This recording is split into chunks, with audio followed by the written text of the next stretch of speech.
Hi, Dennis Weiss from USD 435 with another update. We have Chris Cooper in the middle, Greg Brown on the left, and they have papers, coffee, and a laptop, and I'm just sitting here, so we know who's going to do all the talking.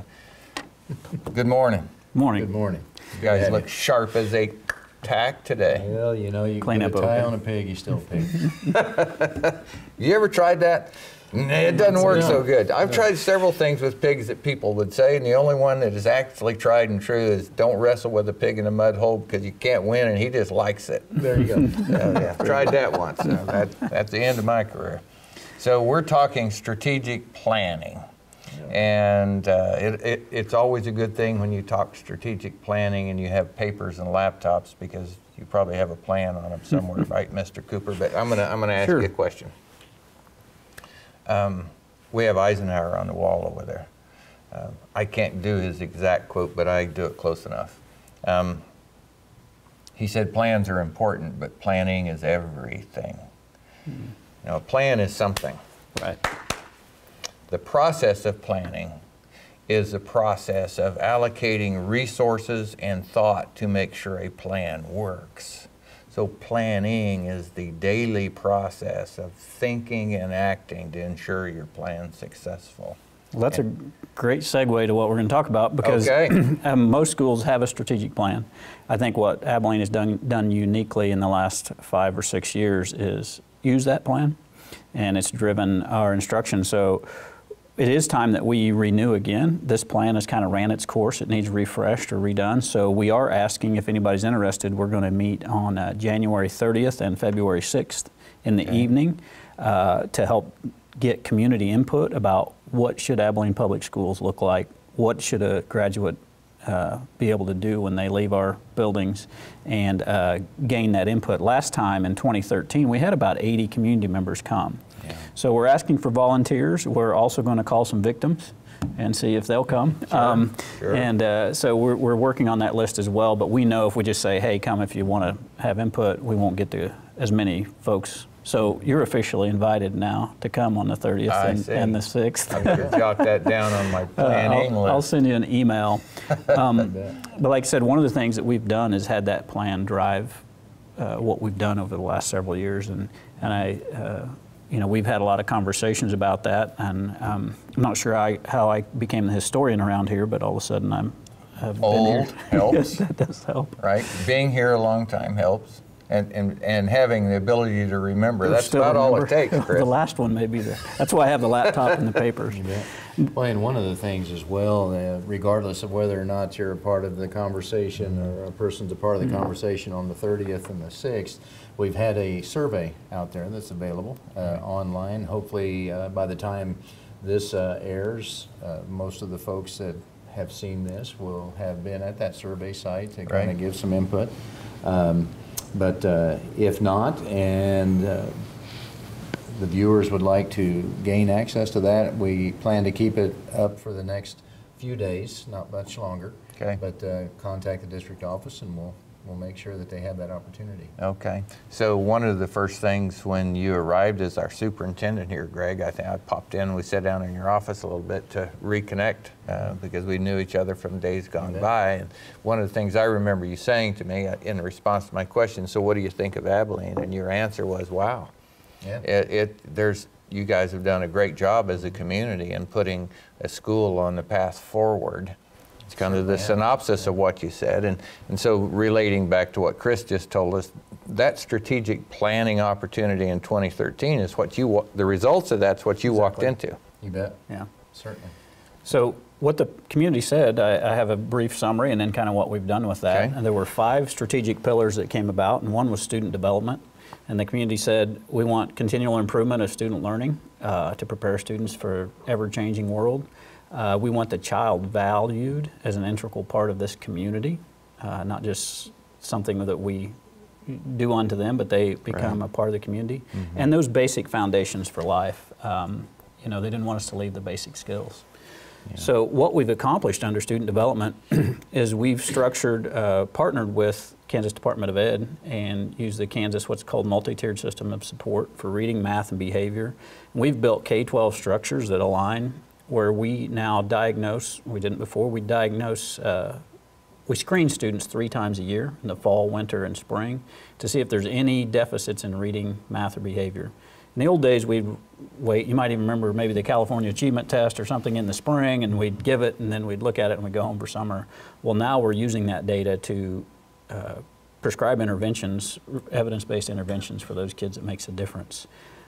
We've added a school social worker and a school counselor as part of that student development pillar. The other thing we've done is, since 2013, we've adopted all new curriculum. There was this thing called Common Core that came out and got a little publicity, but all of our curriculum wasn't necessarily aligned K-12. So we've really worked to, from kindergarten till the senior, does this make sense in math?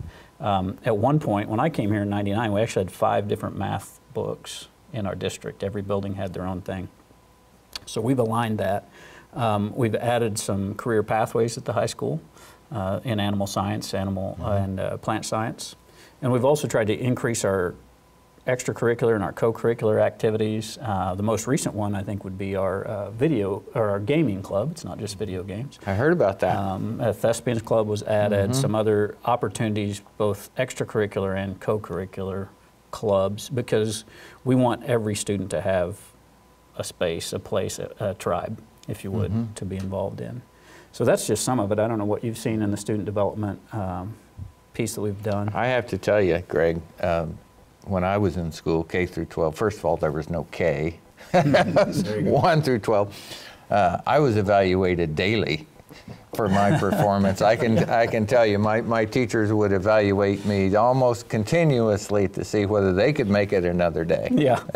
There was some question there. Yeah, and we still, of course, have all that assessments, but we're there's a benchmark where we know, okay, at 3rd grade in the winter, students need to be here and reading, and if they're not, that raises a red flag, and we do more diagnostic assessments to go, what's going on? Our teachers have learned to drill down to the most fundamental things that have to be in place for reading, and then we've trained them on how to teach those things. So. Yeah. There's been quite a bit of growth in terms of understanding what that takes with we call it the science of reading. Okay. Over the years, and that's been quite a in our world that many people would find exceptionally boring. We've been reading a lot of comments about that science of reading and what's best practices, and there's quite a conversation going there. But one of the things I appreciate quite a bit about what Chris does is he makes sure that that information gets to where it is most effective, and it gets into the teacher's hands and decision makers in the classroom, and that's really important. And some of the results that we've had in the last couple of years, we've been at single digits by the end of the year of number of kids in our high school that aren't on benchmark for reading, which is at the end of 8th grade. We want them to be fluent and have comprehension like at what's expected at the end of 8th grade. That's not ideal, but that means they can be successful. We've removed reading as a barrier for success, and we are typically down to 7 or 8 kids out of 500 who aren't there, and quite honestly, that's unheard of in the state. We have several schools that come visit us each year about that. If you look at our ACT, particularly in reading and English, those scores have jumped dramatically and well above the state average. Our composite's up 2 points over the past several years, and we believe a lot of that's because especially reading, has equipped those kids to would agree in other areas. Learning in the human world, foundational block is reading. The body of knowledge that is available to you to learn is boundless if you read well. If you don't read well, it's not so big. Struggle. The body of knowledge that you can absorb is not so big. Right. Well, I'm going to move on to the second pillar, which was facilities and technology. And in 2013, we didn't have an Eisenhower Elementary. We did not. And so really that bond issue came out of this strategic planning process, but they said we want students to be technologically literate, ready for a job market, to learn how to leverage and use those tools appropriate. They wanted, the community said we want facilities updated for maximum learning and use of space, and that those facilities would be in place for high academic achievement. And one of the key components was a safe environment. because that's when learning can occur at best, when it's safe. So some of the things that happened through that, as I mentioned, a $24.2 million bond issue that passed 2-1. That again was an extension of this, but another community group, a large part of that group that worked on the bond issue was actually a part of this strategic planning group as well. We've developed a 5-year capital outlay plan that we didn't have to address maintenance and make sure that those needs can be met. The other thing we've done, we're actually in our 3rd round of devices now, but we implemented a 1-to-1 K-12 iPad environment. And there's been a lot of changes through the years with that, and it's a continual refinement. The other thing, they wanted us to increase opportunities for kids to learn anywhere, anytime. So we've added to our virtual program. We've increased our credit recovery options for students. We've just become a lot more flexible in the way learning can roll out through the use of technology. And then under safety, I should mention of the bond issue, a big thing was secure entrances at all of our buildings, even this building. I don't know why we have the door lock, because they let you in every time. They do. Anyway. Obviously a flaw in the plan. But we have secure entrances at all of our buildings, and we also added a school resource officer, which trickled down out of that community group. So I'd like to comment to that a little bit. I'm proud, like you said to me, Greg, it looks like you guys have done a great job in the community. I'm proud of what our community did with our school. Not just not the new building, not the results of it so much, you know, the things you can see, but all the things that you couldn't see. The working together that it took to pass a bond issue 2-to-1, when bond issues around the state were dump, dump, dump, dump. The working together is what was so impressive and has built a foundation for Abilene. From that moment, I've seen a steady growth of cooperation among community members, businesses, organizations, and I think we're reaping the rewards of that on 3rd Street. So people walking down and enjoying a cup of coffee at Ortuz Cafe or a sandwich at 3rd Street Deli, there was cooperation to grow those old historic buildings into another business. And the cooperation, I'm not laying it all at your door, but a lot of it came from putting those people in a room to talk about a very serious thing, and that was how we take care of the Abilene School District. Well, and I think the key is listening to them. Dr. Guy and I have actually done some presentations about how our bond issue went, because there's been a lot of failed bond issues. Right. And we sat in this room, and the school board and administration never thought we'd reach 20 million. We were around 11, 12, but there were some passionate people from the community that said, we need an auditorium. Right. We need this. And the administration and board, the school district listened, made those changes, and it wasn't us selling that bond issue. It became the people in this room from the community. You know, Doc Schwarting, I think, went out and did I don't know how many presentations. Right. And that's so much more effective than our principals or teachers or me saying, hey, we need money. So I think it was just a unique time from the strategic plan, and then I believe our system did a really nice job of listening to the community and not saying, we know education, we know what we need, but listening and saying, what do we need, and then acting on that. And so it was the sweet spot. Worked out really well. So I listened through that process when the community was coming together, and I listened to those people of passion, and frankly, when I heard that happening and saw those people stand up, I had great hope, because that's change. That's how change is made. People stand up with passion and take action on what they think is the right thing to do, and then cooperate together, which inevitably means some compromise, and they form a compromised position and go forward as a group. That's how communities win. Right. The opposite of that is how communities fail. Right. So sitting here with you talking about strategic planning looking forward is a great day for the rest of us out there through the lens. The fact that the largest employer in town is sitting here doing a new strategic plan, saying you're staying on your toes, athletic terms, you're doing your job. That's good news. Perfect segue into our next pillar, which is community engagement, which we feel like we've made some good strides on, but we'd also identify as probably the area we still need to work on the most. That's a challenge. The community said, that we want students to maintain self-worth and respect and know of their community, build that network, and I think of CEO and the things that are happening there is a great step. They also said that, the community built these facilities.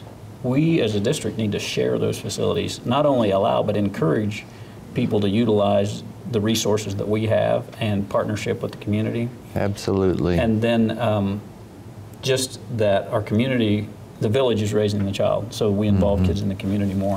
Like I said, we have done a few things. We've been more intentional about our district-wide communication, and Greg's really good at that, through social media, through our school messenger app, through sitting down and having these conversations. Right. We've actually added policy because of the strategic plan to guide our teachers on social media, what it is we expect, and encourage them to do social media, but how they should do that. And then there's been a lot of particularly career and tech ed projects in town, from the painting of the trash cans downtown. There's a mural at the rec center. We really want to be intentional about getting our students out. And then every spring now, the middle school and high school do an intentional service day, where kids just go in the community, maybe raking leaves, maybe painting facilities, whatever it is. Each seminar teacher seeks out a project with the students in the classes. What's a need in our community we can fill? So we have done some things. As you know, I mentioned creating entrepreneurial opportunities. I feel like that's really going to be the next step. We have already developed partnerships with businesses that I think will be more involved. So I'm excited about that. But you're a community expert, and we would love your advice on how to continue to engage not only businesses, but parents. It's a 25-minute program, and it's almost over. So the reality, I'd love to give you a couple of things. One is your success. So over the weekend, Donnie Canals and who's the other fella?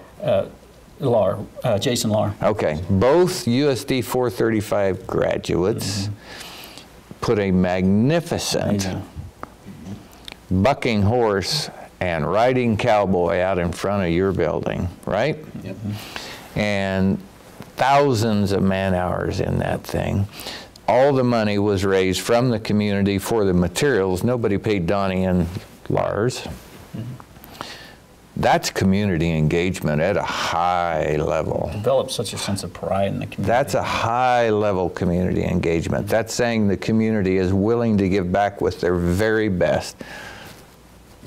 Anytime I see Donnie Canals, I start to laugh because I might as well get ready, because it's going to be funny. And I used to be in a homeschool group. I was the president for a few years. He was the joker in charge of, I made him sergeant of arms, but really he was the person who made all the jokes.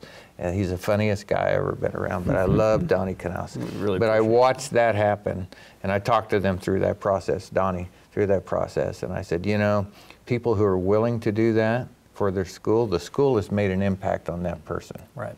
And it's showing up in value in the community.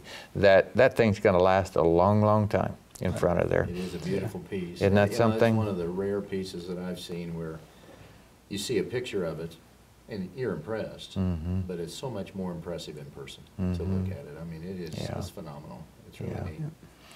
Well, I'm going to skip, there's learning partnerships, which is those partnerships we've developed more with Salina Tech. A lot of those things have happened. And the one that's passionate to me, and I'll have to watch time because I could talk for 2 days on this, is professional learning and staff. The community recognized that we need passionate educators, that we're on a teacher shortage, that we need to take care of those folks, but we need to have great professional learning.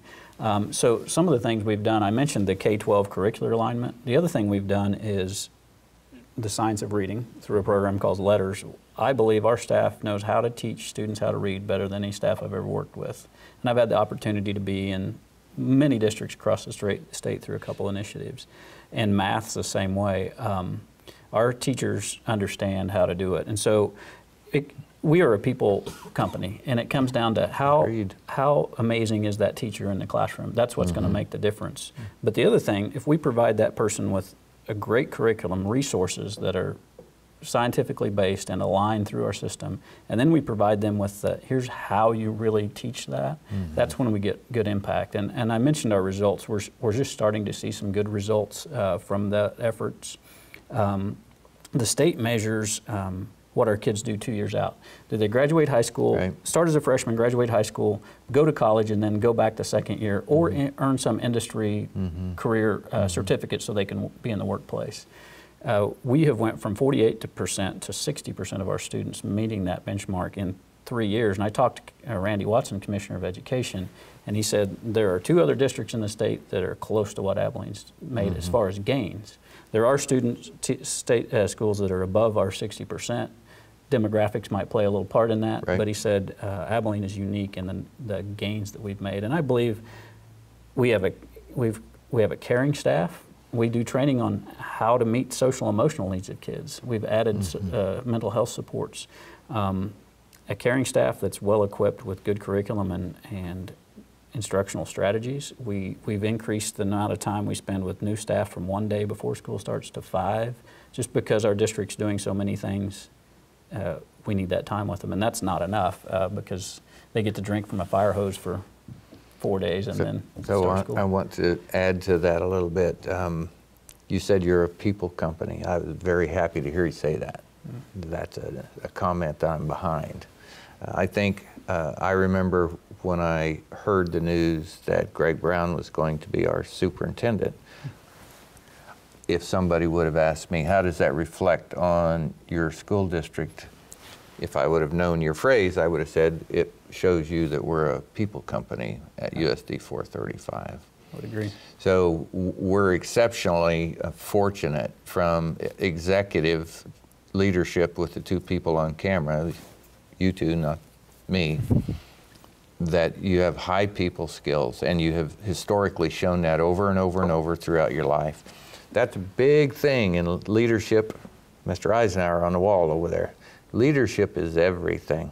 So if we want our students to be good people, I think we have to be a people company. We have to have people, a vision for that. We have to have people with deep amounts of kindness to be able to lead. And if you're steering through a strategic planning process with that, I'm saying well done. Good and faithful servants. Yeah, it's been a great culture. I feel really blessed we have good people in every place in our district, and they put kids first, and they want to work together, and that's fun to work with as a leader. It really is. So, you know, a lot of these things we mentioned, it's not a checkbox, well, we've done that, and now we move on to something else. It's sustaining that, and that's really the challenge now, and I think that'll be a big part of our strategic plan moving forward is what do we do next, and how do we sustain what we've accomplished? So we have a minute left, Greg.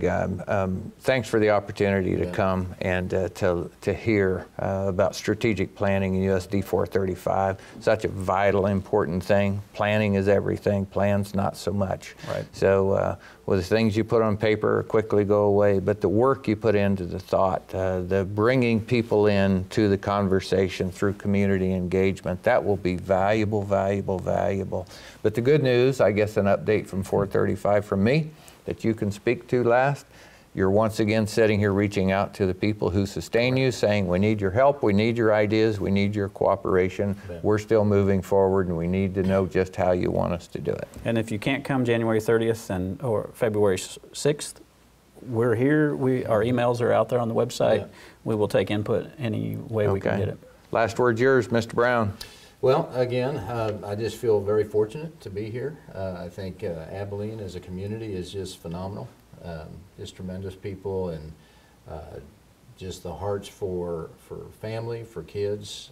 It's just remarkable, and I'm getting to work with some of the best people I've ever had the opportunity to work alongside of, and present company is a huge part of that, and I appreciate everything that Chris has been able to do to help me do a good job. Okay, so we're going to end this program. We're all 3 going to try to smile. Where Dave gets a picture of all 3 people smiling so he can put it up on the website. My name is Dennis Weiss. I work for Eagle Broadband. Happy to bring you another USD 435 update. Have a great day.